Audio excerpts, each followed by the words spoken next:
Curta o vídeo e se inscreva no canal. Nota do canal: fiquem à vontade no comentário para apontar erros ou fazer crítica. E caso queiram contribuir com o meu humilde trabalho, segue na descrição a chave pública Bitcoin e também no banner do canal. Eu agradeço a todos. Audioteca ANCAP. Audioteca apresenta Homem, Economia e Estado, por Murray Newton Rothbard. 3. O padrão de troca indireta. Vimos no capítulo anterior como a troca beneficia cada participante e como a divisão do trabalho no mercado aumenta a produtividade. A única troca discutida até agora, entretanto, foi a troca direta, ou permuta, a troca de um bem útil por outro, cada um com o propósito de uso direto pela pessoa na troca. Embora o tratamento da troca direta seja importante para a análise econômica, o escopo para a troca direta na sociedade é extremamente limitado. Em uma sociedade bastante primitiva, por exemplo, Crusoe poderia empregar Jackson para trabalhar em sua fazenda em troca de uma parte da produção agrícola. Não poderia haver, entretanto, nenhum sistema avançado de produção em uma sociedade de troca direta e nenhuma acumulação de capital em estágios superiores de produção. Na verdade, nenhuma produção além do nível mais primitivo. Portanto, suponha que seja um construtor de casas. Ele constrói uma casa por contrato e emprega pedreiros, carpinteiros, etc. Em regime de troca direta, como seria possível pagar esses homens? Ele não poderia dar pedaços da casa a cada um dos trabalhadores. Ele teria de tentar vender a casa exatamente por aquela combinação de bens úteis, que cada um dos trabalhadores e cada um dos vendedores de matéria-prima aceitaria. É óbvio que a produção não poderia continuar e que as dificuldades seriam insuperáveis. Este problema da falta de coincidência de desejos vale até mesmo para a troca simples e direta de bens de consumo, em adição ao problema insolúvel da produção. Portanto, suponha que A, com um estoque de ovos à venda, queira um par de sapatos em troca. B tem sapatos, mas não quer ovos. Não há como os dois negociarem. Para que qualquer pessoa consiga vender a commodity mais simples, ela deve encontrar, não apenas alguém que queira comprá-la, mas alguém que tenha uma commodity à venda que ela deseja adquirir. O mercado para as commodities de qualquer pessoa é, portanto, extremamente limitado. A extensão do mercado para qualquer produto é muito pequena e o escopo para a divisão do trabalho é insignificante. Além disso, alguém com uma commodity menos divisível, como um arado, está em pior situação. Suponha que D, com um arado, queira trocá-lo por ovos, manteiga, sapatos e várias outras commodities. Obviamente, ele não pode dividir seu arado em vários pedaços e depois trocar os vários pedaços por ovos, manteiga, etc. O valor de cada pedaço para os outros seria praticamente nulo. Sob um sistema de troca direta, um arado não teria quase nenhuma comercialização de troca, e poucos seriam produzidos. Além de todas essas dificuldades, que tornam um regime de troca direta praticamente impossível, tal sociedade não poderia resolver os vários problemas de estimativa, que, como foi visto no capítulo 1, até mesmo Crusoe teve que enfrentar. Visto que não haveria denominador comum de unidades, não poderia haver maneira de estimar em qual linha de produção os vários fatores deveriam entrar. Seria melhor produzir automóveis, tratores, casas ou aço. Seria mais produtivo empregar menos homens e mais terras em um determinado produto, ou menos terras e mais homens. A estrutura de capital está sendo mantida ou consumida. Nenhuma dessas questões poderia ser respondida, pois, nas etapas além do consumo imediato, não haveria como comparar a utilidade ou a produtividade dos diferentes fatores ou produtos. A conclusão evidente é que nenhum tipo de sociedade civilizada pode ser construído com base na troca direta, e que a troca direta, bem como o isolamento do tipo de Crusoe, poderia produzir apenas uma economia do tipo mais primitivo. 2. O surgimento da troca indireta. As enormes dificuldades da troca direta somente podem ser superadas pela troca indireta, em que o indivíduo compra uma commodity, não como um bem de consumo para satisfação direta de seus desejos ou para a produção de um bem de consumo, mas simplesmente para trocar novamente por outra mercadoria que realmente deseja, para o consumo ou para a produção. De imediato, pode parecer uma operação desajeitada e redundante, mas na verdade, é indispensável para qualquer economia acima do nível escassamente primitivo. Voltemos, por exemplo, ao caso de A, com estoque de ovos, que quer um par de sapatos em troca. B, o sapateiro, tem sapatos à venda, mas não deseja mais ovos do ele já tem em estoque. A não pode adquirir sapatos por meio de troca direta. Se A desejar comprar um par de sapatos, Ele deve descobrir qual mercadoria B deseja em troca e adquiri-la. Se a descobrir que B deseja adquirir manteiga, A pode trocar seus ovos pela manteiga de C e, em seguida, trocar esta manteiga pelos sapatos de B. Neste caso,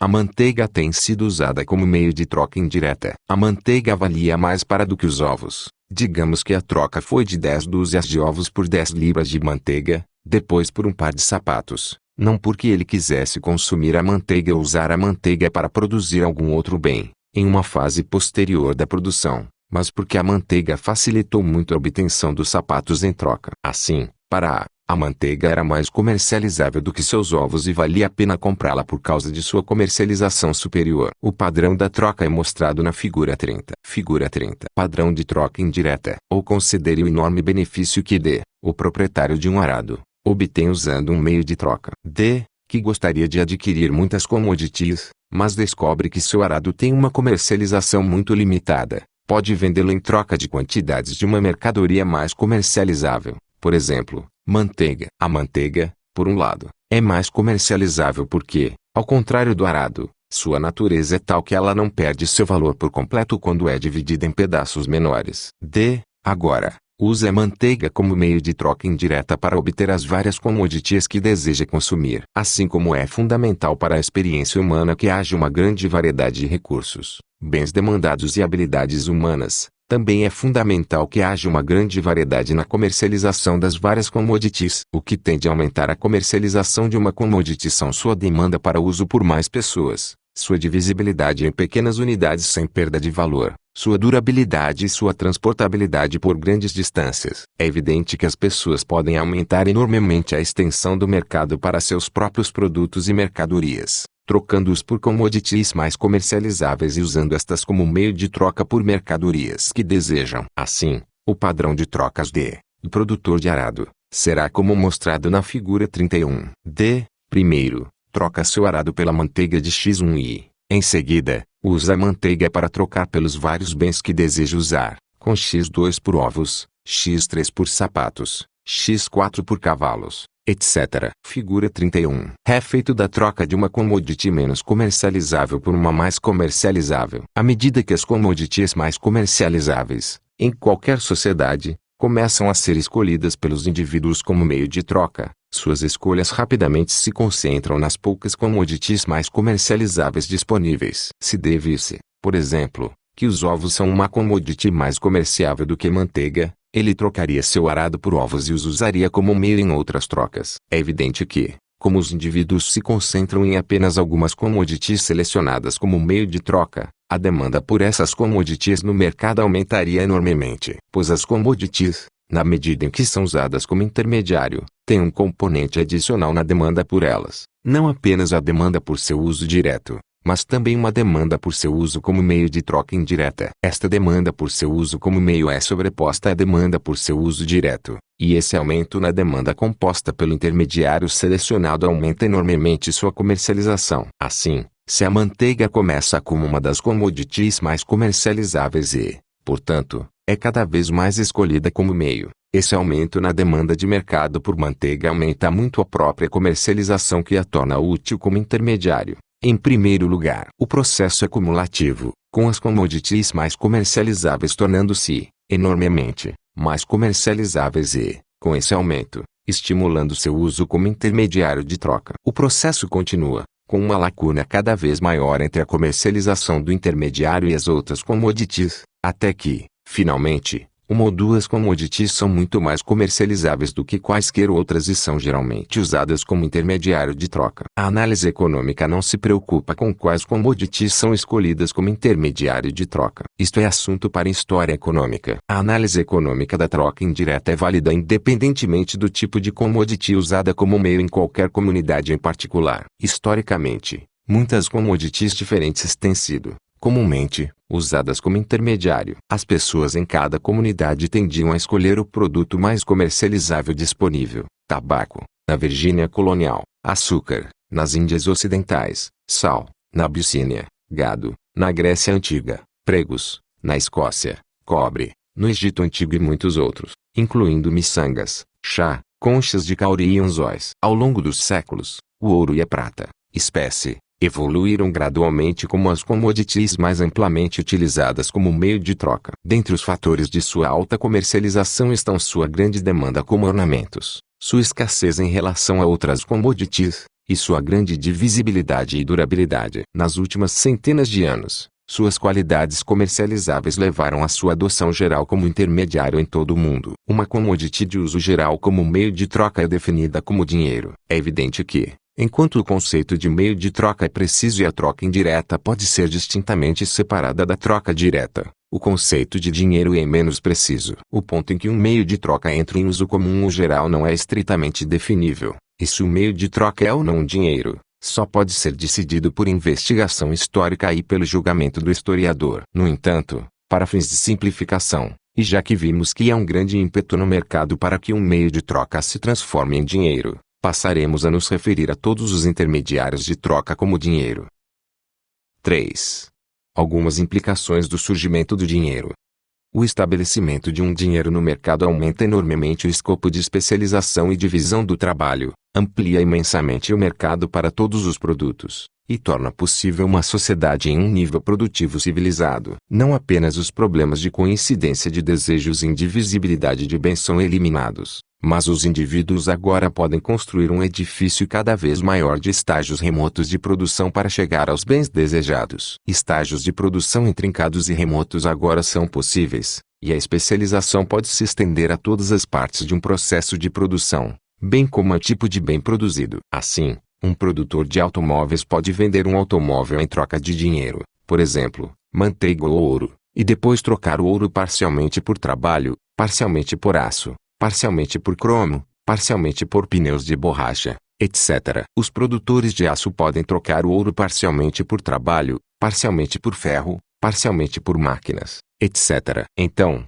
os vários trabalhadores, proprietários de terras, etc., que recebem o ouro no processo de produção podem usá-lo como um meio para comprar ovos, automóveis ou roupas, como eles desejam. Todo o padrão de uma sociedade moderna é, portanto, construído sobre o uso do dinheiro, e a enorme importância do uso do dinheiro se tornará mais clara à medida que a análise continuar. É evidente que é um erro da parte de muitos escritores, que desejam estabelecer as doutrinas da economia moderna, analisar apenas o câmbio direto e então, inserir o dinheiro em algum lugar no final da análise, considerando a tarefa concluída. Ao contrário, a análise da troca direta é útil apenas como um auxílio introdutório à análise de uma sociedade de troca indireta. A troca direta deixaria muito pouco espaço para o mercado ou para a produção. Com a grande variedade de habilidades humanas e recursos naturais resultando em enormes vantagens na divisão do trabalho, a existência de dinheiro permite a divisão da produção em pequenos ramos, cada homem vendendo seu produto por dinheiro e usando dinheiro para comprar os produtos que deseja. No campo dos bens de consumo,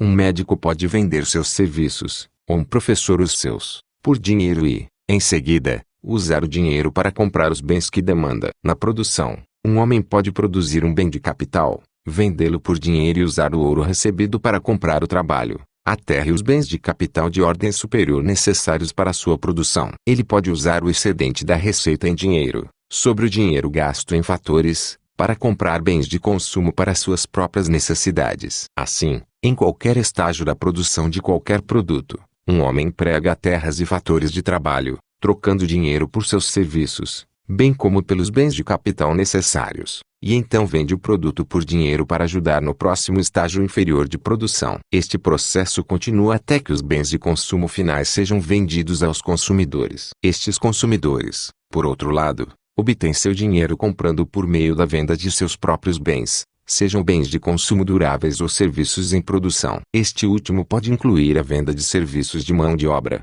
a venda de serviços de suas terras, a venda de seus bens de capital ou herança daqueles que anteriormente contribuíram com tais serviços. Assim, quase todas as trocas são feitas por dinheiro, e o dinheiro imprime sua marca em todo o sistema econômico. Os produtores de bens de consumo, bem como os proprietários de bens de consumo duráveis, os proprietários de bens de capital e os vendedores de serviços de trabalho, todos vendem seus bens por dinheiro e compram, com o dinheiro, os fatores de que precisam. Eles usam sua receita líquida de dinheiro para comprar bens de consumo produzidos por outras pessoas na sociedade. Assim, todos os indivíduos, em sua capacidade de produtores e proprietários, fornecem bens, commodities e serviços, e exigem dinheiro em troca. E, em sua capacidade como produtores de fatores de compra, bem como em sua capacidade como consumidores, fornecem dinheiro e exigem em troca uma variedade quase infinita de bens. A economia é, portanto, uma economia monetária, e quase todos os bens são comparados e trocados por commodity monetária. Este fato é de importância crucial para a análise de qualquer sociedade além do nível mais primitivo. Podemos resumir o padrão complexo de trocas em uma economia monetária da seguinte maneira: homens, em sua capacidade como produtores, vendem bens de consumo, bens de produção, trabalho, terra, bens de capital por dinheiro, compram bens de produção, trabalho, terra, bens de capital com dinheiro. Consumidores compram bens de consumo com dinheiro. 4. A unidade monetária. Vimos que todo bem está em oferta, se puder ser dividido em unidades, cada uma das quais homogênea entre si. Os bens podem ser comprados e vendidos apenas em termos de tais unidades, e os bens que são indivisíveis e únicos podem ser descritos como estando em oferta de apenas uma unidade. As commodities tangíveis são geralmente negociadas em termos de unidades de peso, como toneladas, libras, onças, grãos, gramas, etc. A commodity dinheiro não é exceção a esta regra. A commodity mais negociada universalmente na comunidade é comprada e vendida, sempre em termos de unidades de seu peso. É característico das unidades de peso, assim como é o caso para as outras escalas métricas, que cada unidade seja conversível em todas as outras. Assim, uma libra equivale a 16 onças, e uma onça equivale a 437,5 grãos, ou 28,35 gramas. Portanto, se Jones vender seu trator por 15 libras de ouro, ele também pode ser descrito como tendo vendido o trator por 240 onças de ouro ou por 6.804 gramas de ouro, etc. É claro que o tamanho da unidade da commodity dinheiro escolhida, para qualquer transação, é irrelevante para a análise econômica, e é puramente uma questão de conveniência para as várias partes. Todas as unidades serão unidades de peso e serão conversíveis em libras, onças, etc., ao multiplicá-las ou dividi-las por algum número constante e, portanto, todas serão conversíveis umas nas outras da mesma maneira. Assim, uma libra de ouro equivalerá a 16 onças e, é claro, será trocada por 16 onças, caso esta troca seja desejada no mercado. A irrelevância econômica dos nomes ou tamanhos das unidades pode ser vista no exemplo a seguir. Suponha que os residentes do Texas usem, em suas trocas, uma unidade conhecida como Houston, que seria igual a 20 grãos de ouro, enquanto os residentes de Massachusetts usam Adams, que corresponde a 10 grãos. Os cidadãos das respectivas áreas podem fazer suas trocas e cálculos nestes termos. Por exemplo, Jones vende seu carro por 2.000 Houstons de ouro ou, mais simplesmente, 2.000 Houstons. Ou Jones pode considerar o preço dos ovos em dinheiro, como sendo um Houston por dúzia. Por 2. Outro lado, Smith pode comprar uma casa por 10.000 Adams. É óbvio que o uso de nomes diferentes complicará as coisas, mas é economicamente insignificante. O Houston ainda é uma unidade de peso de ouro, e é uma abreviatura para 20 grãos de ouro. É claro que, no mercado, um Houston será trocado por 2 Adams. Para evitar complicações desnecessárias e esclarecer a análise, portanto, os nomes das unidades monetárias neste trabalho serão em termos de unidades de peso universalmente aceitáveis, como onças, gramas, etc., em vez de em termos de nomes ocasionais, com somente significado local, como dólares ou francos. Obviamente, quanto mais valiosas são as unidades de uma commodity, menor é o tamanho das unidades usadas nas transações diárias. Assim, a platina será comercializada em termos de onças, enquanto o ferro será comercializado em termos de toneladas. Commodities monetárias, relativamente valiosas, como ouro e prata, tendem a ser negociadas em termos de unidades menores de peso. Aqui, novamente, esse fato não tem significado econômico particular. A forma como o peso unitário de qualquer commodity é negociado depende de sua utilidade para qualquer propósito específico desejado. Assim, o ferro pode ser vendido na forma de barras ou pedaços, queijo em forma retangular ou triangular, etc., enquanto outras commodities serão negociadas nas formas adequadas para a produção ou o consumo. O dinheiro será negociado nas formas adequadas para a troca ou para o armazenamento, até uma troca seja feita. Historicamente, as formas de dinheiro são inumeráveis. Nos últimos séculos, grandes barras de ouro ou prata têm sido usadas para armazenamento ou troca em transações maiores, enquanto peças circulares menores, conhecidas como moedas, são usadas para transações menores. 5. Receita monetária e despesas monetárias. Em uma economia monetária, cada indivíduo vende bens e serviços que são sua propriedade por dinheiro, e usa o dinheiro para comprar bens desejados. Cada pessoa pode fazer um registro de tais trocas monetárias durante qualquer período de tempo. Tal registro pode ser nomeado como seu balanço de pagamentos durante esse período. Um registro pode ser as transações de bens vendidos por dinheiro em um certo período para outros indivíduos. Suponha, por exemplo, que o Sr. Brown elabore o registro de bens vendidos por dinheiro no mês de setembro de 1961. Suponha que ele vendeu seus serviços como um carpinteiro na construção da casa do Sr. Jones e vendeu seus serviços de faz tudo para o Sr. Jones e para o Sr. Smith durante o mesmo período. E também, ele vendeu um rádio velho para o Sr. Johnson. A conta dele de dinheiro recebido, isto é, dinheiro comprado pelos bens e serviços vendidos são como a seguir. Setembro, 1961, James Brown. Dinheiro comprado, por bens e serviços vendidos,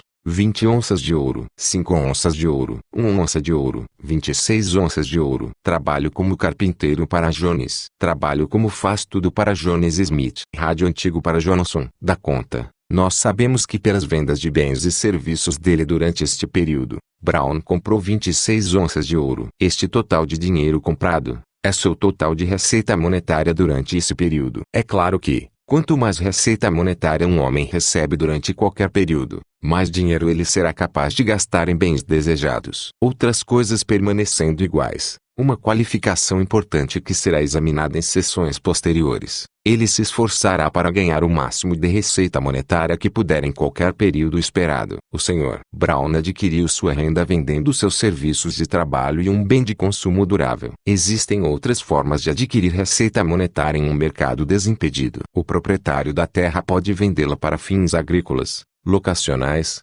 industriais, bem como outros propósitos. O proprietário de bens de capital pode vendê-los para aqueles interessados em usá-los como fatores de produção. A terra tangível e os bens de capital podem ser vendidos por dinheiro diretamente ou o proprietário pode manter a propriedade do bem enquanto vende a propriedade dos serviços deles por um certo período de tempo. Uma vez que qualquer bem é comprado apenas pelo serviço que concede, não há razão para que um certo período do serviço de um bem não possa ser comprado. Isso pode ser feito, é claro, apenas onde isso é tecnicamente possível. Sendo assim, o proprietário de um pedaço de terra, máquina de costura ou uma casa, pode alugá-lo por um determinado período de tempo em troca de dinheiro. Enquanto tal aluguel pode deixar a propriedade legal do bem nas mãos do senhorio, o real proprietário do bem do serviço durante aquele período é o locatário, ou inquilino. Ao fim do período de contratação, o bem é retornado ao proprietário original, que pode usar ou vender o remanescente dos serviços. Além da venda de bens e serviços, um homem pode receber dinheiro na forma de um presente. Ele não compra o dinheiro que recebe através de presentes. A receita monetária dele durante qualquer período é igual ao dinheiro comprado por ele,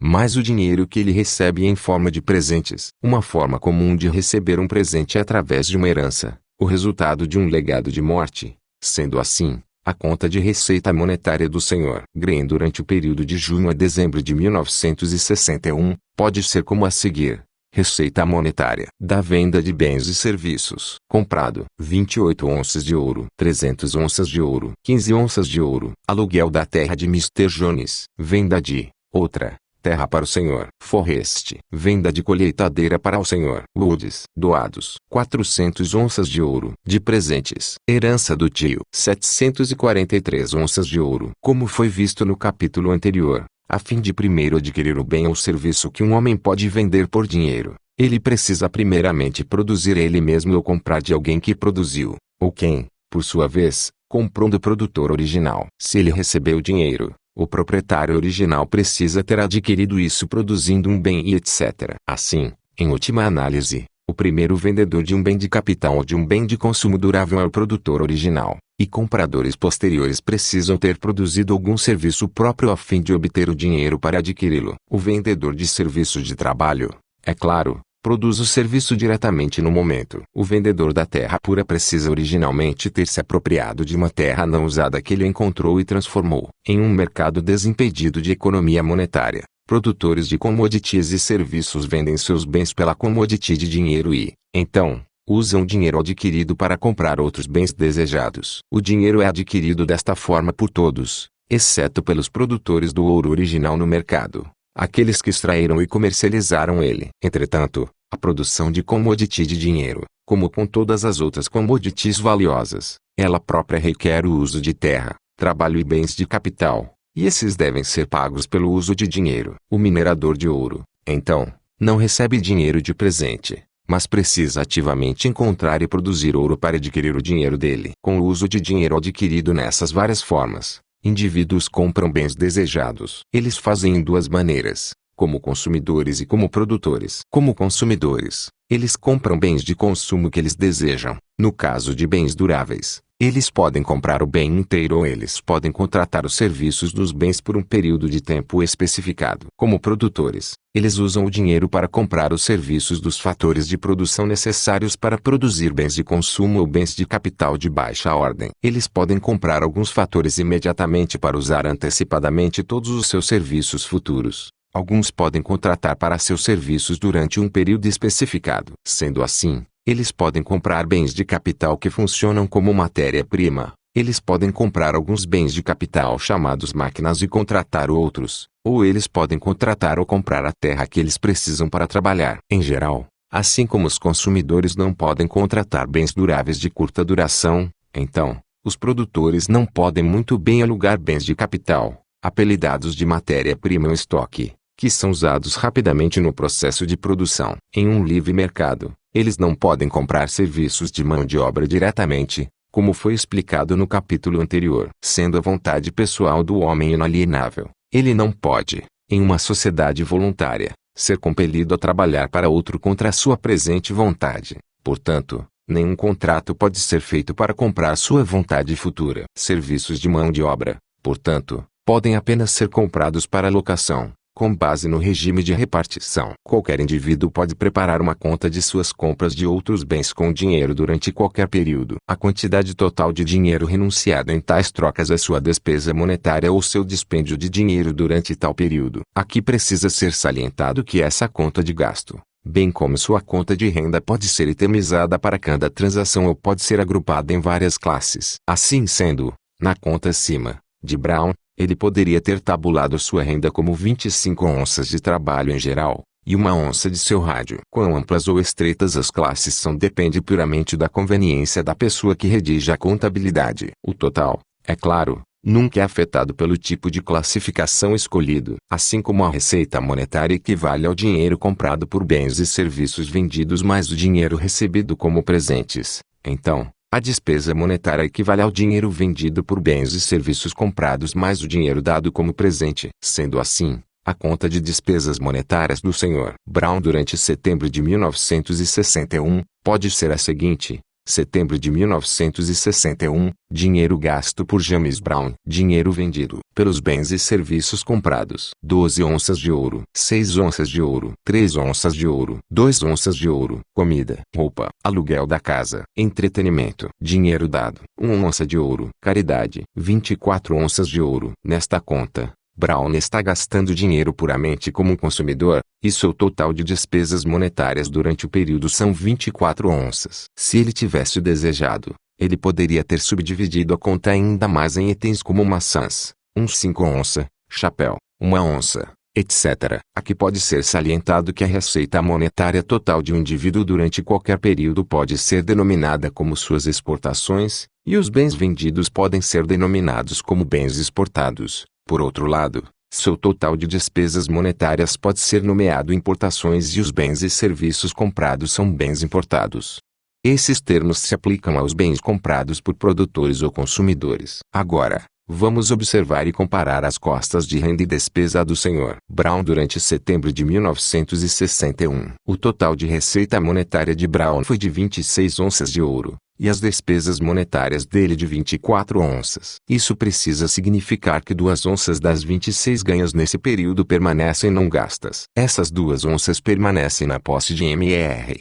Brown, são adicionadas a qualquer estoque anterior de ouro que Brown possa ter possuído. Se o estoque de dinheiro de Brown em 1º de setembro de 1961 foi de 6 onças de ouro, E o estoque de dinheiro em 1º de outubro de 1961 é 8 onças de ouro. O estoque de dinheiro de propriedade de qualquer pessoa em qualquer ponto no tempo é chamado de reserva de caixa ou saldo de caixa naquele momento. As 2 onças de renda que permanecem não gastas em bens e serviços constituíram uma adição líquida ao saldo de queda de Brown durante o mês de setembro. Durante qualquer período, portanto, a renda de uma pessoa é igual a seu desembolso de dinheiro mais a adição de saldo de caixa. Se nós subdividirmos esta conta de renda a despesa em menores períodos de tempo, a imagem do que está acontecendo com o saldo de caixa dentro do período maior provavelmente será muito diferente de uma simples adição de 2 onças. Sendo assim, suponha que todas as entradas de dinheiro de Brown viessem em 2 partes, uma no dia 1º e outra no dia 15 de setembro. Enquanto suas despesas ocorrem todos os dias em quantidades variáveis. Como resultado, o saldo de caixa aumentou drasticamente no dia 1º de setembro, digamos que 6 mais 13 ou um total de 19 onças. Sendo assim, o saldo de caixa foi gradualmente reduzido a cada dia até que se igualou a 6 novamente no dia 15, então aumentou acentuadamente novamente para 19. Finalmente sendo reduzido para 8 no final do mês. O padrão de oferta e demanda de Brown no mercado é clara. Brown forneceu vários bens e serviços no mercado e demandou dinheiro em troca. Com esta entrada de dinheiro, ele demandou vários bens e serviços no mercado e forneceu dinheiro em troca. O dinheiro precisa ir para o saldo de caixa antes que possa ser gasto em bens e serviços. Suponha, por outro lado, que as despesas de Brown durante setembro tenham sido 29 onças em vez de 24 onças. Isso foi realizado reduzindo o saldo de caixa de Brown por 3 onças e deixando-o com 3 onças em seu balanço de caixa. Neste caso, as despesas monetárias dele durante o período igualaram sua entrada de dinheiro mais o decréscimo em seu saldo de caixa. Em soma, a seguinte forma sempre permanece verdadeira para qualquer indivíduo durante qualquer período de tempo. Entrada monetária igual despesas monetárias mais adições líquidas ao saldo de caixa, subtrações líquidas do saldo de caixa. Alternativamente, o termo exportação pode ser substituído por entrada e importação por despesa. Na equação acima, vamos assumir pelo propósito de simplificação que o total de estoque de commodity moeda na comunidade tenha permanecido inalterado durante o período. Isso não é uma suposição irrealista, tal que a mineração de novo ouro é pequena comparada ao estoque existente. Agora, claro que, como todas as propriedades valoradas, todo o dinheiro precisa, em um momento no tempo, ser possuído por alguém. Em qualquer momento no tempo, a soma do balanço de caixa de todos os indivíduos é igual ao estoque total de dinheiro na comunidade. Sendo assim, se considerarmos Brown dentro do grupo de 5 pessoas vivendo em uma vila, e seus respectivos saldos de caixa em 1º de setembro foi 6, 8, 3, 12 e 5 onças. Então o total de dinheiro em estoque na vila naquela data era de 34 onças. Se os dados estivessem disponíveis, a mesma forma de soma poderia ser feita para o mundo como um todo, e o total de estoque de dinheiro descoberto. Agora é óbvio que a adição de 2 onças de Brown ao seu saldo de caixa durante setembro precisa ter sido contrabalanceada pela subtração de 2 onças do saldo de caixa de um ou mais outros indivíduos. Uma vez que o estoque de dinheiro não mudou, a adição de Brown ao seu saldo de caixa precisa ter sido resultado da diminuição do saldo de caixa de outros indivíduos. Similarmente, se Brown diminui seu saldo de caixa em 3 onças de ouro, isso precisa ser contrabalanceado pela adição de 3 onças no saldo de caixa de outros indivíduos. É importante reconhecer que as adições ou subtração do saldo de caixa são todos atos voluntários por parte dos indivíduos envolvidos. Em cada período, alguns indivíduos decidem adicionar aos seus saldos de caixa e outros decidem reduzir,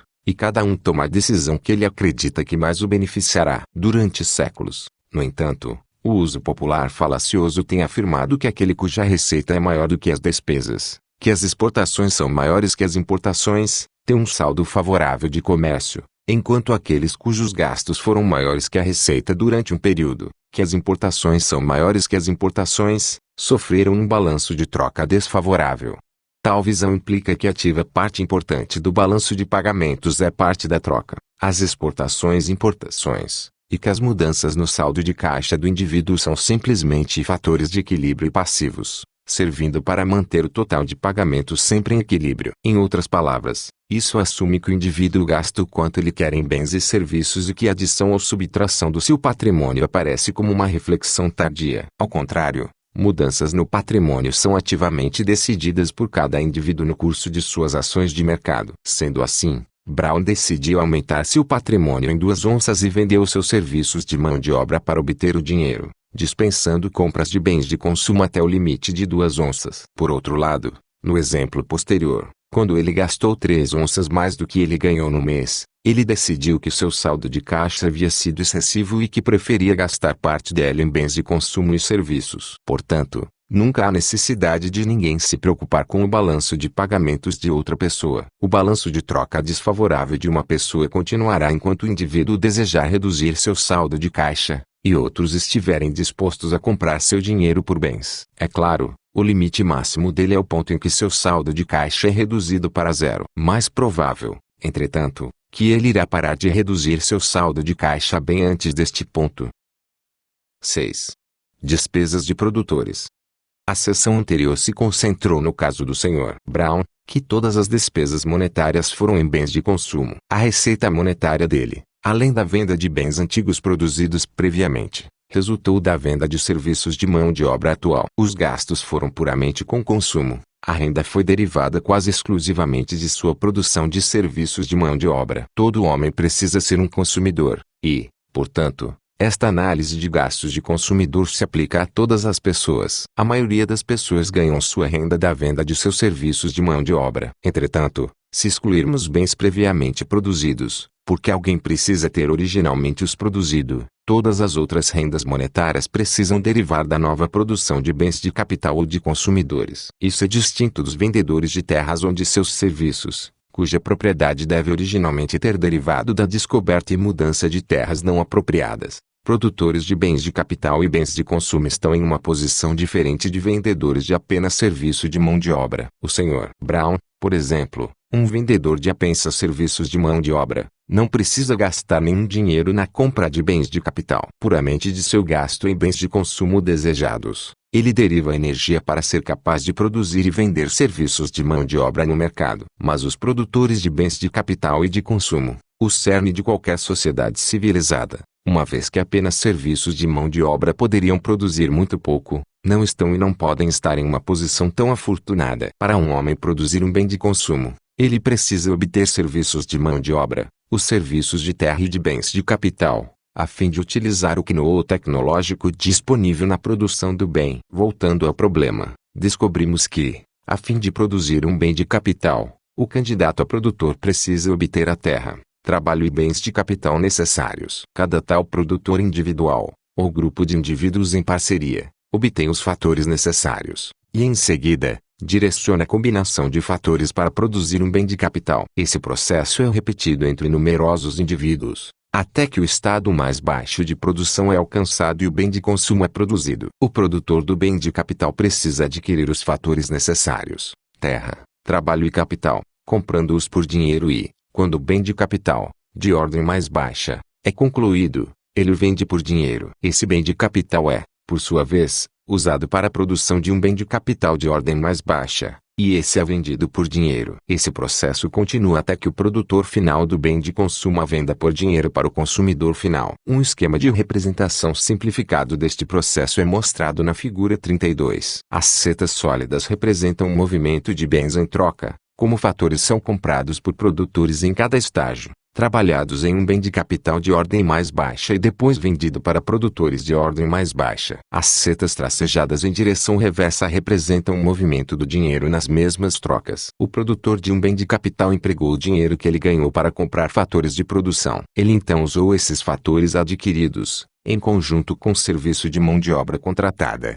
para produzir um bem de capital de ordem mais baixa que ele possuía até que ele pudesse vendê-lo por dinheiro para outro produtor. O produtor de um bem de consumo passou pelo mesmo processo, exceto que sua venda final por dinheiro foi o consumidor final. Figura 32. Estágios no processo de produção para o último consumidor. Agora vamos chamar os produtores que usam seu dinheiro para investir na compra de fatores, diretamente ou alugados, de capitalistas. Os capitalistas então produzem e possuem vários estágios de bens de capital, trocando-os por dinheiro até que seus produtos cheguem aos consumidores. Aqueles que participam no processo produtivo são, portanto, os capitalistas e os vendedores de terra e de mão de obra. Os capitalistas são os únicos que gastam dinheiro em bens de produção, e eles, portanto, podem aqui ser nomeados os produtores. É evidente que a característica dominante do processo de produção é que cada indivíduo precisa produzir em antecipação da venda de seu produto. Qualquer investimento na produção é feito em antecipação da venda posterior para produtores de ordem mais baixa e, finalmente, aos consumidores. Claramente o consumidor precisa ter dinheiro em seu saldo de caixa para gastar em bens de consumo e, da mesma forma, o produtor precisa ter o dinheiro original para investir em fatores onde o consumidor adquire o dinheiro. Como foi mostrado acima, ele pode obter de presentes ou da venda de bens produzidos previamente, mas em última análise ele precisa ter obtido da venda de algum serviço produtivo. O leitor pode inspecionar a destinação final das setas tracejadas. Estes são os vendedores de serviços de mão de obra e de serviços de terra. Esses trabalhadores e donos de terra usam o dinheiro então obtido para comprar o produto final do sistema de produção. Os capitalistas produtores também recebem renda em cada etapa do processo de produção. Evidentemente,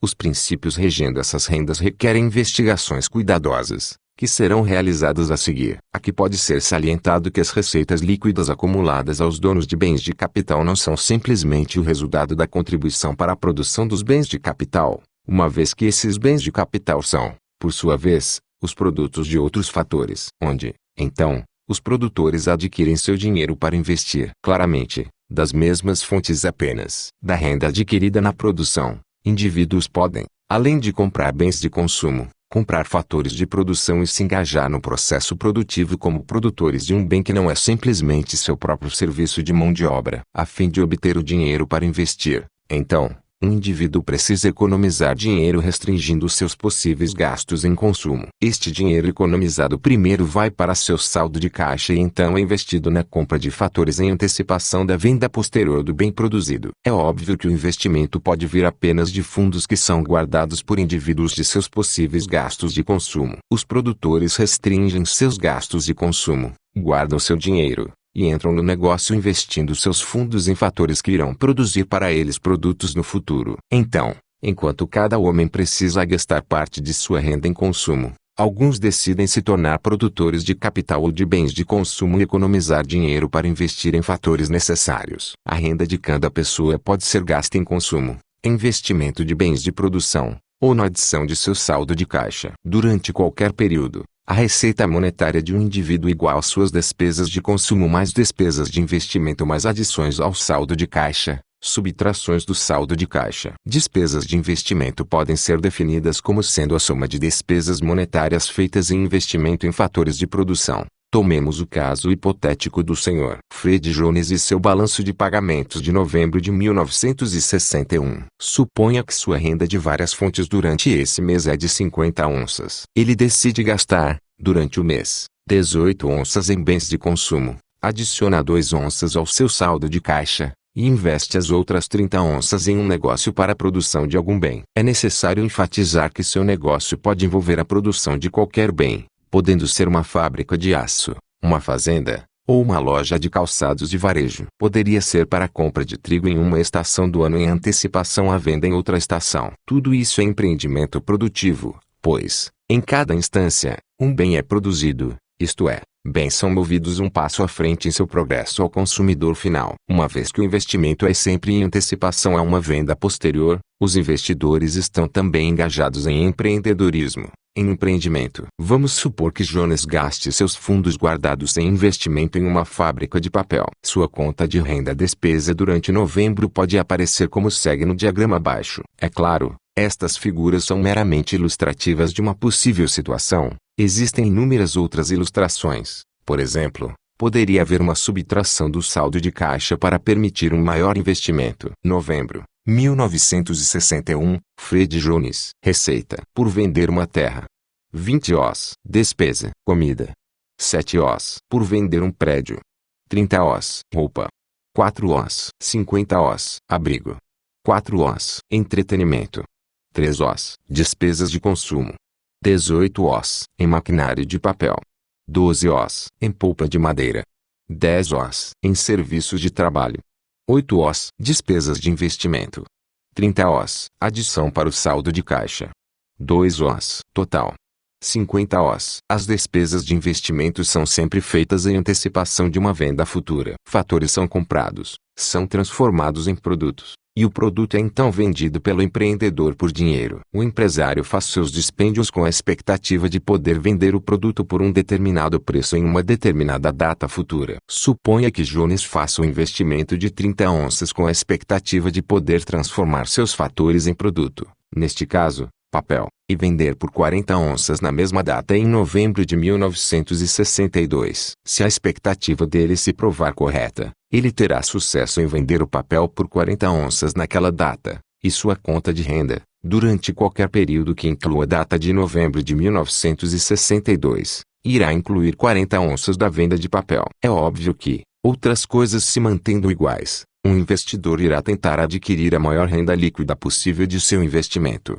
Assim como, com a mesma qualificação, todos tentam adquirir a maior renda de outros tipos de vendas. Se Jones é confrontado com a oportunidade de investir suas 30 onças em diferentes linhas ou processos de produção possíveis, ele espera que um lhe renderá 40 onças em um ano, outro 37 onças, outro 34, etc. Jones irá escolher o investimento prometendo o maior retorno. Uma diferença crucial, então, entre o homem enquanto empreendedor e o homem enquanto consumidor é que nesse último caso não há motivação para ter exportações maiores que importações. As importações de um homem são suas compras de bens de consumo e são, portanto, os fins de sua atividade. Os bens que ele importa são uma fonte de satisfação para ele. Por outro lado, o empreendedor está importando apenas bens de produção que são, por definição, sem uso para ele diretamente. Ele pode ganhar com eles apenas ao vendê-los ou ao vender os produtos deles e, portanto, suas importações são meramente os meios necessários para suas exportações posteriores. Portanto, ele tenta obter a maior renda líquida, ou em outras palavras, para atingir o maior excedente de exportações sobre as importações. Quanto maior seu negócio, mais o dono do negócio será apto a gastar, isto é, importar, em bens de consumo que ele deseja. É claro, entretanto, que o homem, considerado como um todo, não tem um desejo particular de exportar mais do que ele importa, ou de ter um balanço de troca favorável. Ele tenta exportar mais do que importa de bens de consumo em seu negócio. Então, ele usa esse excedente para gastar em importação de bens de consumo para suas vontades pessoais. No balanço total, ele pode, como o Sr. Brown acima, escolher adicionar ao seu saldo de caixa ou subtrair de seu saldo de caixa, como ele vê adequado e considera mais desejável. Tomemos como exemplo o Sr. Jones, depois dele ter se estabelecido em seu negócio. Durante certo período, ele pode decidir subtrair 5 onças de seu saldo de caixa, mesmo que ele tente seu melhor para alcançar o maior lucro líquido do negócio e, assim, adicionar ao seu saldo de caixa o tanto quanto for possível a partir desta fonte. No total, ele pode muito bem decidir reduzir seu saldo de caixa. Deste modo, Fred Jones. Receita. Despesas dos negócios. 150 os de negócios, em fatores de produção. Bens de produção. 100 os de bens de consumo. 55 os. 155 os. Subtração do saldo de caixa. 5 os. 7. Maximizando a renda e alocando recursos.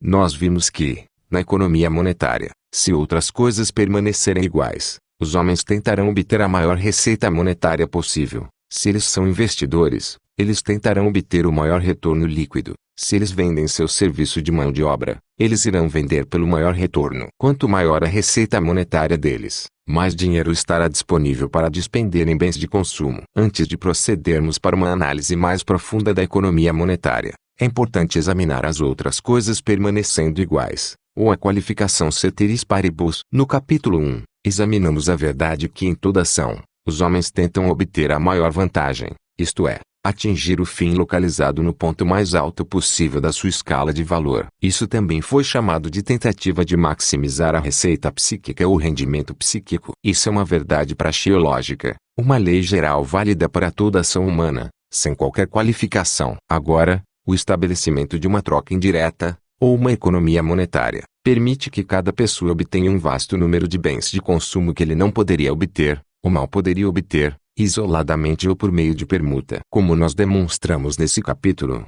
esses bens de consumo são adquiridos produzindo e vendendo um bem pela commodity de dinheiro e então usando dinheiro para comprá-los. Apesar desse desenvolvimento, no entanto, de forma alguma podem todos os bens serem comprados ou vendidos no mercado. Alguns bens são obtidos desta forma, outros não podem ser. Como explicamos no capítulo 2, alguns bens não podem ser alienados de uma pessoa e, portanto, não podem ser trocados. Eles não podem vir no nexo monetário. Eles não podem ser comprados ou vendidos por dinheiro. Esse fato não significa que os indivíduos menosprezam ou que os veneram por conta disso. Para algumas pessoas, muitos dos bens de consumo não trocáveis são muito preciosos e têm um lugar alto na escala de valor. Para outros, esses bens significam pouco, em comparação aos bens de consumo que podem ser comprados em troca. A classificação em sua escala de valor depende inteiramente da escolha voluntária de cada indivíduo. Não tem sentido colocar a culpa no dinheiro pelas tendências de algumas pessoas de valorar bens trocáveis altamente comparados a alguns bens não trocáveis. Não tem uma força na existência da economia monetária que compele homens a fazer tais escolhas.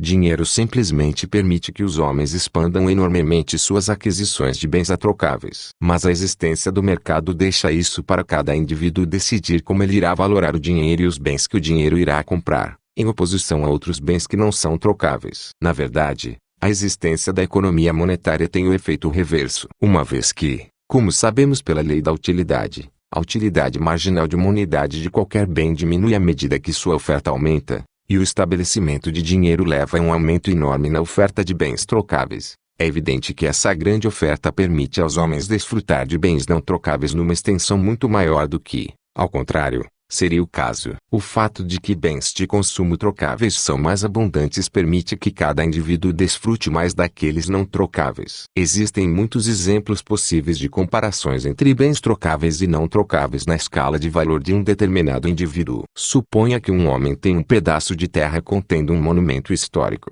que ele valora em níveis estéticos. Suponha também que ele tem uma oferta para a venda da propriedade por uma determinada soma de dinheiro, sabendo que o comprador pretende destruir o monumento e usar a terra para outros propósitos. Para decidir se vende ou não a propriedade, ele precisa pesar o valor, para ele, de manter o monumento intacto em comparação com o valor, para ele, dos bens de consumo que ele pode eventualmente comprar com o dinheiro. Qual vai ter precedência depende da constituição da escala de valor do indivíduo naquele momento específico. Mas é evidente que uma maior abundância de bens de consumo já à sua disposição tende a aumentar o valor do não trocável bem estético para ele em comparação com uma determinada soma de dinheiro. Contrário, portanto, a acusação comum de que o estabelecimento de uma economia monetária tende a levar os homens a desprezar a importância dos bens não trocáveis. O efeito é precisamente o contrário. Uma pessoa destituída tem muito menos probabilidade de preferir o bem não trocável ao trocável do que aquele cujo padrão de vida é alto, em termos do último. Exemplos, tais como esse, são de grande importância para a ação humana, mas de pouca importância para o resto deste volume, que é principalmente preocupado com a análise de mercado dentro de um sistema de trocas indiretas. Nesse estudo de trocas monetárias, a subdivisão da praxeologia conhecida como cataláxia, não há muito mais que poderia ser dito sobre esse problema. Outros exemplos de tais escolhas, entretanto, são mais importantes para a cataláxia. Considere o caso de um homem que tem 3 ofertas para a compra de seu serviço de mão de obra, um de uma renda de 30 onças por mês, outro de 24 onças, e um terceiro de 21 onças. Agora, e aqui nós retornamos ao problema original nesta seção, o homem irá claramente escolher aceitar a oferta de 30 onças, provido que os fatores psíquicos, ou mais precisamente, os não trocáveis, são iguais entre as várias alternativas. Se o homem é indiferente a quaisquer variações nas condições de trabalho entre as 3 ofertas, então, nenhum fator entra em sua escolha, exceto a receita monetária e o lazer, e, se ele trabalhar, ele vai escolher a renda de 30 onças. Por outro lado, ele pode muito bem ter grandes diferenças do gosto pelo trabalho em si nas condições variantes. Assim, o trabalho que ganha 30 onças pode ser para uma empresa, ou em um tipo de trabalho que ele não gosta. Ou o emprego oferecendo 24 onças pode ter qualidades positivas que o homem gosta muito. Nós vimos no capítulo 1 que o trabalho é avaliado com base, não apenas em termos de retorno monetário, mas também em termos de gosto ou aversão do indivíduo pelo próprio trabalho. As valorações que um homem atribui ao próprio trabalho são bens positivos ou negativos não trocáveis, porque são, para o agente, anexos inseparáveis ao próprio trabalho. Eles podem ser pesados em comparação às considerações monetárias, mas eles não podem ser trocados ou ignorados. Então, no caso acima, Junto com a receita monetária prospectiva, o homem precisa pesar os bens de consumo não trocáveis anexados aos diferentes trabalhos em sua escala de valor. O que ele está valorando, em essência, são dois pacotes de utilidade. A utilidade de 30 onças por mês mais o trabalho em um ambiente que ele considera imoral ou desagradável, vs. A utilidade de 24 onças por mês mais o trabalho em um emprego que ele gosta. A escolha será feita de acordo com o valor da escala de cada indivíduo. Um homem pode escolher o trabalho de 30 onças, e outro pode escolher o trabalho de 24 onças. O fato importante para Catalache é que um homem sempre escolherá o pacote de receita monetária mais outros fatores psíquicos e que ele irá maximizar sua receita monetária se fatores psíquicos são neutros a respeito de suas escolhas. Se não são, então, esses fatores precisam sempre estar na visão do economista. Outro exemplo similar é o caso de um potencial investidor. Suponha um investidor que enfrenta a escolha de investir seu dinheiro economizado em várias alternativas de projetos de produção. Ele pode, digamos, investir 100 onças, com a perspectiva de obter um retorno líquido de 10% em um ano, em um projeto, 8% em um segundo, e 6% em um terceiro. Outros fatores psíquicos não trocáveis sendo iguais, ele tenderá a investir naquela linha onde ele espera o maior retorno monetário líquido,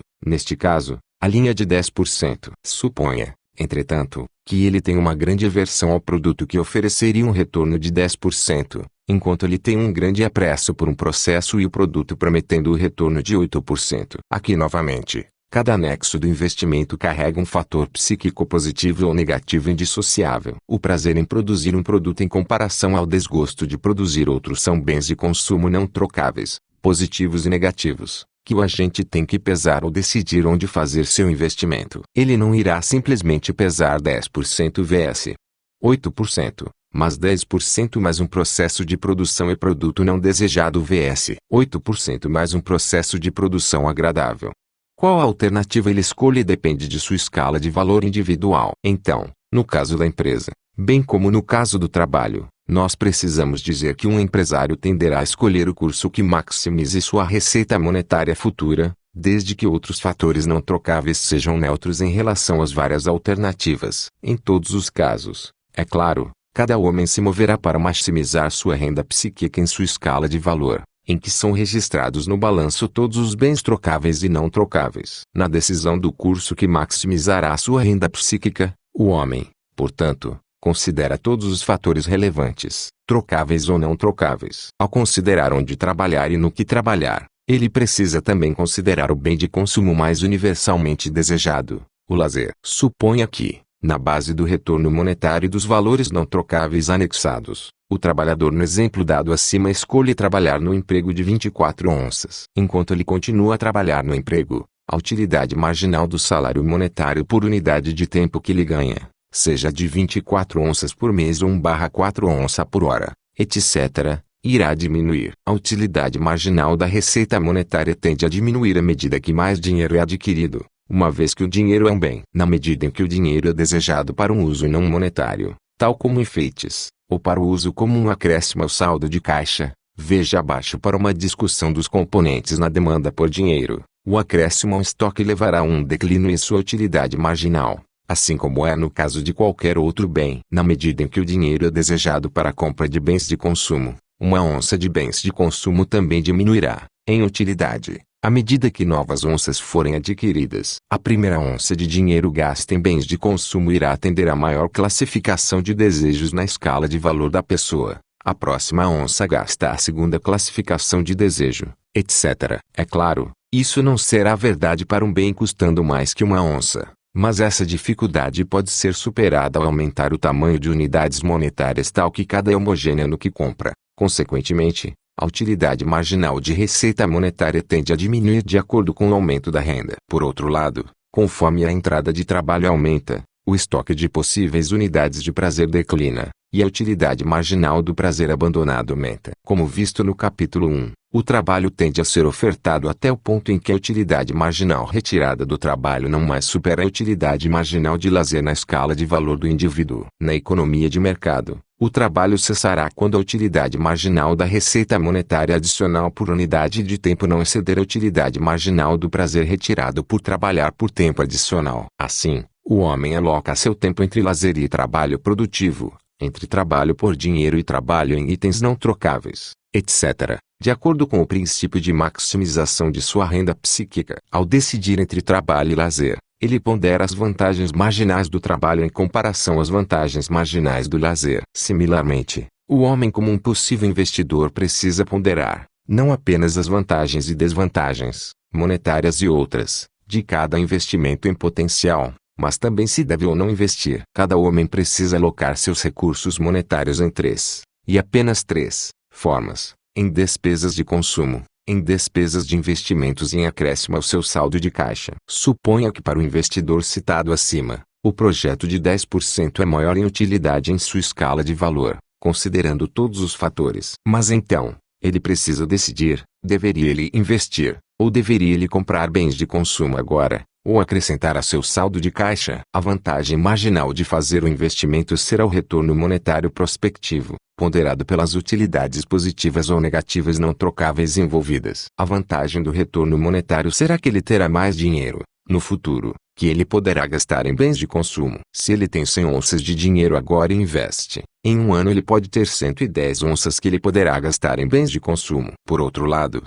o que principalmente pugna contra o investimento, como foi explicado no capítulo 1, é o fato da preferência temporal, o fato que ele está abandonando o consumo possível no presente. Se assumirmos que uma onça de dinheiro irá comprar a mesma quantidade de bens assim como uma onça daqui a um ano, uma suposição que será removida em capítulos posteriores, então uma onça de dinheiro agora será sempre mais valiosa do que uma onça daqui a um ano, simplesmente porque a satisfação de um dado bem é sempre preferida o mais cedo possível. Portanto, ao decidir se investir ou não, ele precisa ponderar o retorno adicional contra seu desejo de consumir no presente do que consumir no futuro. Ele precisa decidir: se eu valorizo 100 onças agora mais do que 100 onças daqui a um ano, eu valorizo 100 onças agora mais ou menos do que 110 onças daqui a um ano. Ele decidirá de acordo com sua escala de valor. Similarmente, ele precisa ponderar cada um em relação à utilidade marginal de acrescentar ao seu saldo de caixa. Em que isso consiste será examinado abaixo. Assim, cada unidade de commodity de dinheiro no estoque de um homem, seu recurso monetário adquirido, está sempre sendo alocado nas três categorias de uso, de acordo com a sua escala de valor. Quanto mais dinheiro ele aloca em consumo, menor será a utilidade marginal de bens de consumo. Cada unidade adicional gasta será dedicada a bens desejados com menor urgência. E cada unidade adicional assim gasta diminuirá seu estoque disponível de bens de investimento e seu saldo de caixa disponível e, portanto, irá, de acordo com a lei de utilidade, aumentar a utilidade marginal renunciada em cada um desses usos. O mesmo será verdadeiro para cada dos outros usos. Quanto mais dinheiro ele gasta em cada uso, menor será a utilidade marginal daquele uso, e maior será a utilidade marginal de outros usos renunciados. Todo homem irá alocar seus recursos monetários de acordo com os mesmos princípios que o agente hipotético alocou seu estoque de cavalos no capítulo 1 acima. Cada unidade será usada para o fim mais útil ainda não atingido. É de acordo com estes princípios, a maximização de seu retorno psíquico, que cada homem irá alocar seu estoque monetário. De acordo com a sua escala de valor, cada homem julgará a utilidade marginal respectiva a ser obtida por cada unidade monetária em cada uso, em seu alocamento de despesas monetárias, como revelado nesse balanço de pagamentos, será determinado por tais julgamentos. Assim como, na categoria geral de despesas de investimento, existem diferentes projetos com diferentes retornos esperados. Assim também existem inúmeras variedades de bens de consumo na categoria de consumo. De acordo com quais princípios um homem aloca suas despesas entre os numerosos tipos de bens de consumo disponíveis, em princípios precisamente correspondentes. Sua primeira unidade de dinheiro gasta em bens de consumo será gasta no bem que satisfaça o fim mais valorado, a próxima unidade no próximo fim mais valorado, etc. Cada parcela de um bem de consumo comprado decresce a utilidade marginal deste bem para o homem e aumenta a utilidade marginal de todos os outros bens renunciados. Novamente, um homem irá alocar seus recursos monetários na categoria de consumo particionando cada unidade monetária para aquele bem com a maior utilidade marginal em sua escala de valor. Um julgamento relativo de utilidade marginal determina a alocação de despesas monetárias. É evidente que podemos eliminar as palavras na categoria de consumo da sentença anterior, Para chegar à regra que governa todas as alocações monetárias do homem nas categorias e entre categorias, nossa análise pode agora ser analisada ainda mais profundamente. Cada homem, em qualquer momento, tem em sua posse um certo estoque de bens úteis, um certo estoque de recursos ou ativos. Esses recursos podem incluir não apenas dinheiro, mas também bens de consumo, bens de produção não pessoais, terra e bens de capital, energia pessoal e tempo. Ele irá alocar cada um desses recursos de acordo com os mesmos princípios que ele tem alocado o dinheiro, tal que cada unidade seja usada com a maior utilidade marginal prospectiva em sua escala de valor. Aqui precisamos notar que a venda de serviço de mão de obra pessoal nem sempre é feita para um investidor empregador que compra o serviço de mão de obra por dinheiro e então tenta vender o produto resultante. Em muitos casos, o homem que investe também trabalha diretamente na produção do produto. Em alguns casos, o investidor gasta fundos economizados em fatores de produção e contrata o trabalho de alguém para dirigir a operação atual de produção. Em outros casos, o investidor também gasta seu tempo de trabalho nos detalhes do processo de produção. É claro que isso é tanto o trabalho quanto a mão de obra de um funcionário que não possui e vende o produto. Que princípios decidirão se um potencial investidor usa seu trabalho em seu próprio investimento na produção, ou seja, será autônomo, ou irá investir apenas seu dinheiro e vender seu trabalho em outro lugar como um funcionário? Claramente, o princípio novamente será a melhor vantagem psíquica da ação. Assim, suponha que Jones encontre o que ele considera ser o melhor e mais lucrativo projeto de investimento, que ele estima que lhe renderá uma receita monetária líquida de 150 onças para o ano seguinte, desde que ele não trabalhe no projeto em si, mas contrate outros para a direção e gestão do projeto. Ele também estima que, se ele fosse fazer a direção ele mesmo, ao invés de contratar um gerente para fazer, ele seria capaz de obter uma receita adicional do projeto de 50 onças por ano. Com seu próprio trabalho envolvido, então, a renda líquida do projeto seria de 200 onças por ano. Essa figura será maior, quanto mais habilidosa sua direção seria do que o homem que ele substitui, e é menor, quanto menos habilidoso comparativamente ele é. Nesse caso, o lucro líquido de 200 onças iria incluir uma renda de 150 onças de investimento e 50 onças de renda pelo trabalho de direção. Se ele toma ou não esse rumo depende, deixando o lazer de lado, se ele pode vender seu serviço de mão de obra por uma renda maior em outro lugar. Esta renda maior irá, é claro, ser nos termos de renda psíquica, mas, se os fatores não trocáveis são assumidos neste caso sendo neutros, então a renda maior será a renda maior monetária. Se, ceteris paribus, Jones pode ganhar 60 onças como um funcionário de algum outro investidor produtor, então ele tomará este trabalho e contratará outra pessoa para usar o trabalho em seu investimento. Este total de receita monetária será então 150 onças do projeto mais 60 onças da venda de seu serviço de mão de obra para um produtor, totalizando 210 onças. É claro, se fatores psíquicos não trocáveis compensam, tal como uma grande preferência por ser autônomo no uso de seu trabalho, então ele pode aceitar a renda de 200 onças. É claro a partir desta discussão que o conceito comum do trabalhador produtivo, limitado ao homem que trabalha em campos ou em uma linha de montagem, é completamente falacioso. Trabalhadores são todos aqueles que empregam seu trabalho no processo produtivo. Esse trabalho é expandido para uma receita monetária, que pode ser ponderado por outros fatores psíquicos. Se o serviço de mão de obra é vendido para um investidor empregador que possui o bem final produzido pelos fatores cooperativos, poderia ser feito em qualquer tarefa exigida, desde um cavador de valas até um presidente de uma empresa. Por outro lado, a receita monetária pode ser o resultado do trabalho autônomo do investidor empreendedor. Este tipo de trabalhador é também o dono do produto final, e seu retorno monetário líquido da venda do produto irá incluir sua renda do trabalho bem como o retorno do dinheiro investido. Quanto maior e mais complexa a empresa e o processo de produção, maior tende a ser o desenvolvimento de habilidade especializada em gerência e, portanto, menor será a tendência ao trabalho autônomo pelo empreendedor. Quanto menor a empresa, e mais diretos os métodos de produção, mais provável é que o trabalho autônomo seja a regra. Até então,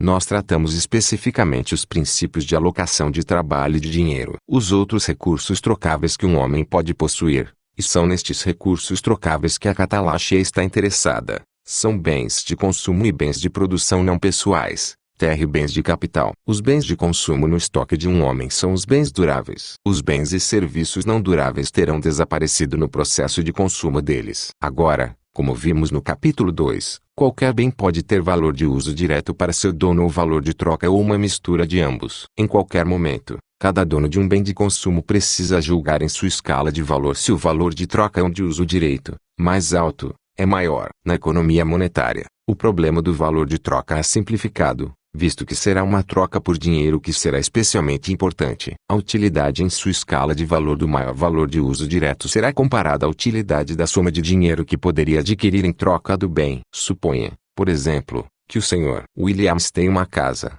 Ele determina que ele pode vender a casa por 200 onças de ouro. Agora ele julga a classificação do uso direto em comparação ao valor de troca em sua escala de valor. Assim, ele pode ter 3 usos diretos alternativos para a casa. A. Viver nela. B. Viver nela parte do tempo e deixar seu irmão viver nela parte do tempo. C. Viver nela parte do tempo, sem participação de seu irmão, e ele pode ponderar cada um desses com o valor de troca como segue. Escala de valores de Williams.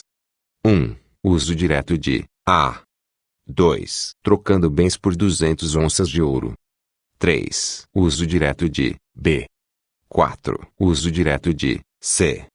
Neste caso, Williams irá decidir viver na casa e não vendê-la. Sua decisão será determinada apenas por sua escala de valor. Outra pessoa pode classificar a troca estando acima do uso direto e, portanto, venda a casa por dinheiro. É óbvio que é verdade, sem ressalvas, que para qualquer dado bem, o vendedor tentará obter um preço monetário tão alto quanto possível. A prova disso é análoga à demonstração dada no capítulo 2 que o vendedor de um dado bem sempre tenta obter o maior preço, exceto que aqui os mercados são simplificados por serem trocados apenas por dinheiro e, portanto, é o preço monetário que é importante. A receita monetária que um homem obterá da venda de um bem será sempre igual ao preço monetário da venda vezes a quantidade de unidades do bem. Assim, se ele vende uma casa a um preço de 200 onças por casa, sua receita monetária total do bem será de 200 onças. Seu desejo de vender pelo preço mais alto não significa, é claro, que ele sempre será vendido por esse preço. O preço monetário mais alto por um bem pode ainda ser menor que o valor psíquico de valor direto para ele,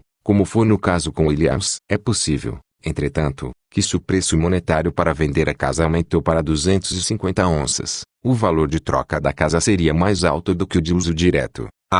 E ele iria ter vendido a casa. É claro que, se o dono do bem de consumo é também o produtor original, o valor de uso direto para ele será quase nulo. O produtor especializado que produz e tem casas ou televisores, ou máquinas de lavar descobre que o valor de uso direto para ele desse estoque é praticamente inexistente. Para ele, o valor de troca é o único valor importante, e seu interesse reside unicamente em maximizar sua receita monetária e, portanto, em atingir os preços monetários mais altos na venda de cada bem. Os fatores não trocáveis que podem parecer grandes para o potencial investidor ou trabalhador em uma certa linha de produção será negligível para o produtor que já possui um estoque de bens, uma vez que ele já tenha levado os fatores não trocáveis em consideração quando ele fez seu investimento original ou sua escolha de ocupação. Assim, para o produtor de um bem de consumo, a forma de maximizar a renda psíquica dessa receita é obtendo o maior preço monetário possível da venda. Quando um proprietário venderá o bem e quando ele alugará seus serviços, claramente ele seguirá o curso que ele acredita que produzirá a maior receita monetária ou,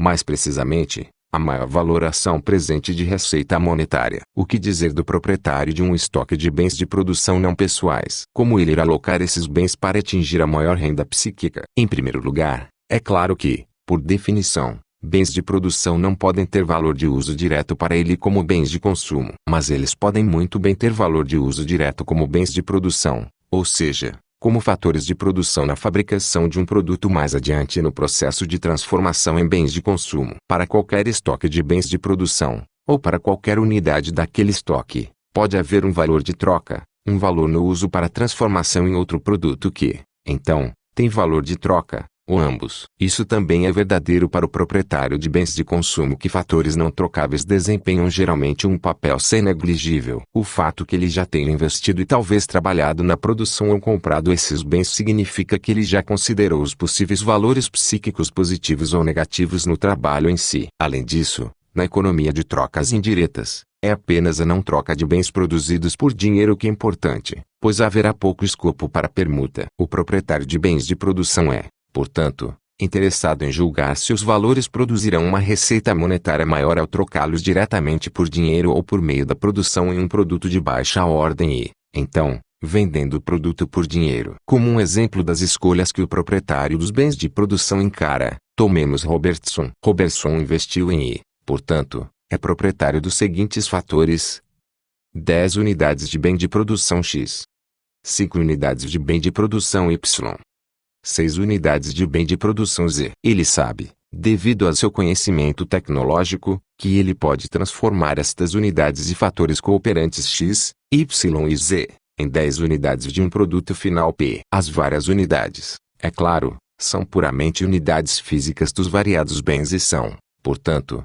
completamente incomensuráveis uns com os outros. Ele estima que ele será capaz de vender estas unidades de P por 15 onças cada, um total de receita monetária de 150 onças. Por outro lado, ele vê que pode vender, ou revender, os fatores diretamente por dinheiro, sem que ele os transforme em P, como a seguir: 10 unidades de X @ 6 onças de ouro por unidade, o preço monetário de X. Uma receita monetária do estoque de X de ponto 60 onças. 5 unidades de Y @ 9 onças por unidade. Uma receita monetária de 45 onças. 6 unidades de Z @ 4 onças por unidade. Uma receita monetária de 24 onças. Sua receita monetária total da venda do estoque de cada bem de produção separadamente e diretamente é 129 onças. Entretanto, Robertson precisa também considerar as despesas monetárias que ele iria ter de fazer ao comprar serviços de mão de obra para ajudá-lo nesta transformação. Em uma economia livre, ele não pode ter um estoque de trabalhadores. Se suas despesas em serviço de mão de obra são menores que 21 onças,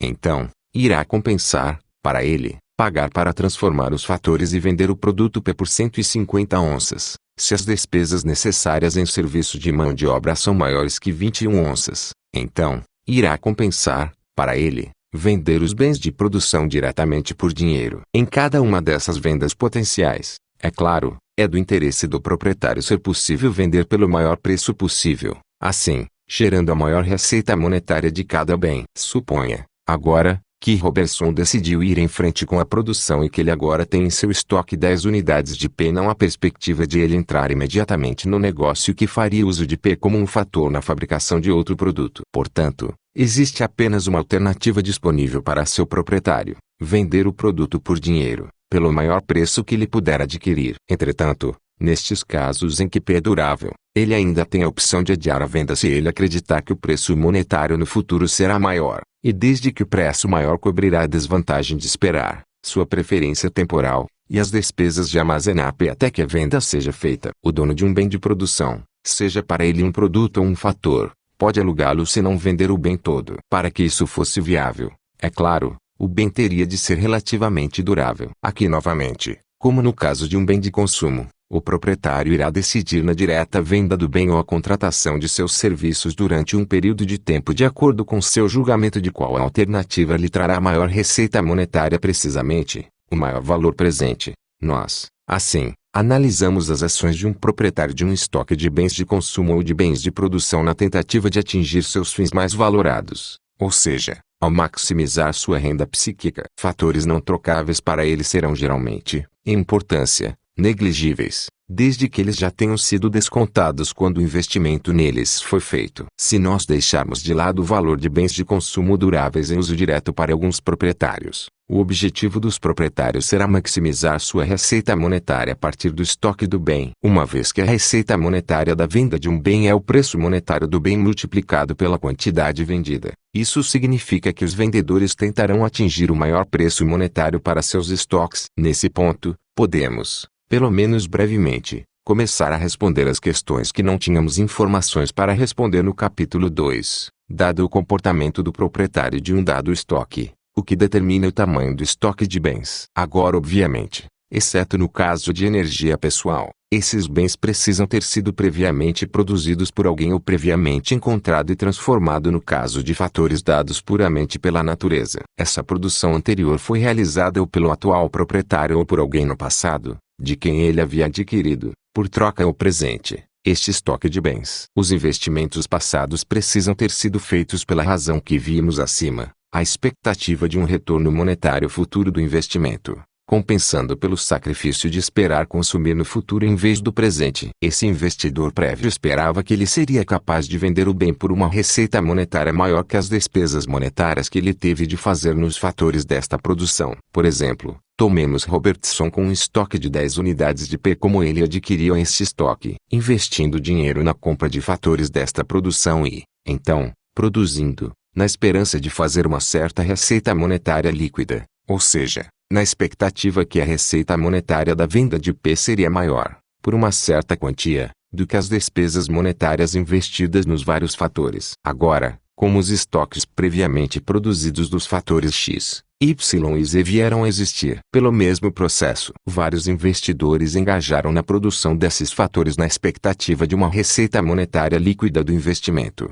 Receita monetária total do investimento maior do que o total de despesas monetárias. Esta decisão de investimentos é responsável pela existência de todo o estoque de todos os bens de produção e de bens de consumo duráveis para qualquer comunidade em qualquer momento. Além disso, o estoque de fatores dados puramente pela natureza foi adquirido através da descoberta do proprietário ou da descoberta de alguma pessoa anterior e usando previamente fatores não usados no processo de produção. O estoque de commodity monetária foi, assim como os bens de consumo e produção, o resultado de uma decisão de investimento feita por um investidor produtor, que esperava que sua receita monetária fosse maior que sua despesa monetária. Por outro lado, o estoque de energia pessoal de propriedade de qualquer pessoa é inerente à sua natureza como ser humano. Analisamos, portanto, cada tipo de recurso trocável que uma pessoa possa ter, o que rege o uso deles a fim de maximizar a renda psíquica, e em que medida tal maximização envolve a tentativa de maximização da receita monetária do recurso. Ao analisar os determinantes da receita monetária de qualquer venda,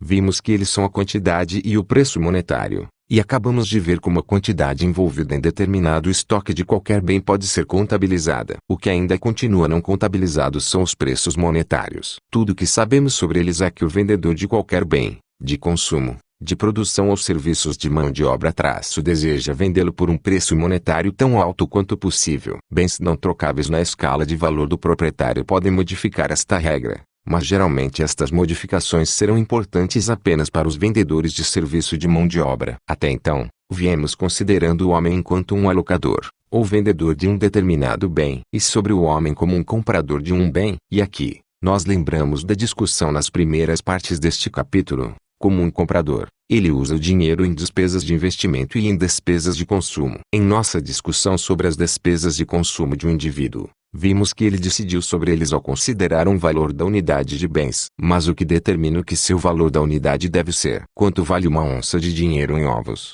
chapéus ou manteiga, etc. Isto pode ser determinado apenas pelo preço monetário que o comprador teria de pagar pelo bem. Se um homem pode comprar ovos a 1/10 de uma onça por dúzia, então, o valor de uma onça em ovos é 10 dúzias. Agora, é claro que um homem, em sua capacidade enquanto comprador de bens de consumo com dinheiro, irá procurar comprar cada bem particular pelo menor preço monetário possível. Para um homem que é proprietário de dinheiro e busca comprar bens de consumo, é claro que quanto menor o preço monetário dos bens que ele procura comprar, maior é sua renda psíquica, pois quanto mais produtos ele pode comprar, mais usos ele pode fazer com a mesma quantia de seu dinheiro. O comprador irá, portanto, procurar o menor preço monetário para os bens que ele compra. Assim, ceteris paribus, a renda psíquica do homem como alguém que vende por dinheiro é maximizada vendendo o bem pelo maior preço monetário possível. A renda psíquica do homem como alguém que compra com dinheiro é maximizado pela compra do bem pelo menor preço monetário possível. Vamos, agora, somar os resultados das análises deste capítulo. Nós vimos como um meio comum de troca surge no mercado a partir da troca direta. Nós notamos o padrão de troca com RI por dinheiro em uma economia de troca indireta. Nós descrevemos como cada indivíduo tem um padrão de receita monetária e de despesas monetárias. Então, investigamos o que está envolvido na maximização da renda psíquica em uma economia monetária, como esse princípio governa as ações das pessoas em suas várias funções, como proprietários de diferentes tipos de recursos e como trabalhadores e investidores. Nós vimos até que ponto essa busca pelos fins mais valorados envolve a maximização da receita monetária nos vários casos, e até que ponto não. Nós concluímos que tais maximização de renda física sempre leva o vendedor de um bem a procurar o maior preço monetário, e o comprador de um bem a procurar o menor preço monetário. com exceções como os trabalhadores que rejeitam um preço monetário maior por seu trabalho devido às condições não trocáveis associadas ao trabalho, ou o investidor que rejeita um retorno futuro maior por uma linha de produção que ele prefere para seu próprio bem. Essas exceções à parte, a busca da regra, compre no mercado mais barato e venda no mais caro, leva à satisfação dos fins mais valorados para cada indivíduo, tanto como consumidor quanto produtor. Embora conheçamos que o homem tenta maximizar seu retorno psíquico e, portanto, sua receita monetária, ceteris paribus, nós ainda não sabemos em que bases a receita monetária que ele adquire é determinada. Nós sabemos que as valorações não trocáveis são simplesmente determinadas pela escala de valor de cada indivíduo. Mas embora saibamos que, ceteris paribus, um homem venderá um serviço ou um bem por um preço e uma receita monetária maior, em vez de menor, nós ainda não sabemos o que torna os preços monetários no que eles são. O que determina o preço monetário de bens de consumo, de serviços de mão de obra, de bens de capital, de fatores naturais. O que determina o preço monetário de todo bem durável e o preço monetário dos serviços contratados. E com a enorme importância de investimentos como os determinantes do determinado estoque de cada bem. O que determina a diferença entre a receita monetária bruta de bens e as despesas monetárias dos fatores necessários para produzi-los. É apenas a antecipação dessa diferença entre a receita monetária da venda do produto e as despesas monetárias em fatores que propiciam o investimento e a produção. E quais,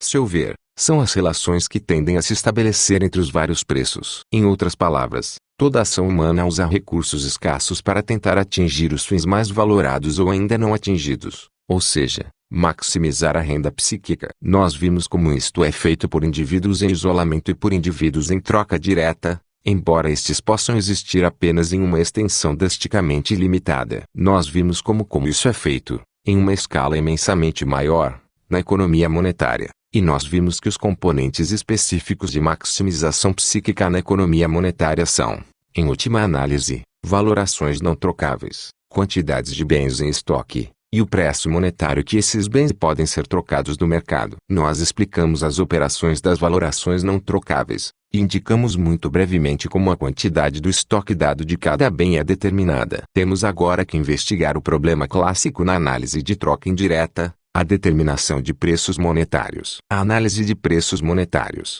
além disso, permitirá a investigação das razões da diferença entre a receita monetária bruta das vendas e despesas dos fatores, que induz as pessoas a investir na produção de estoque.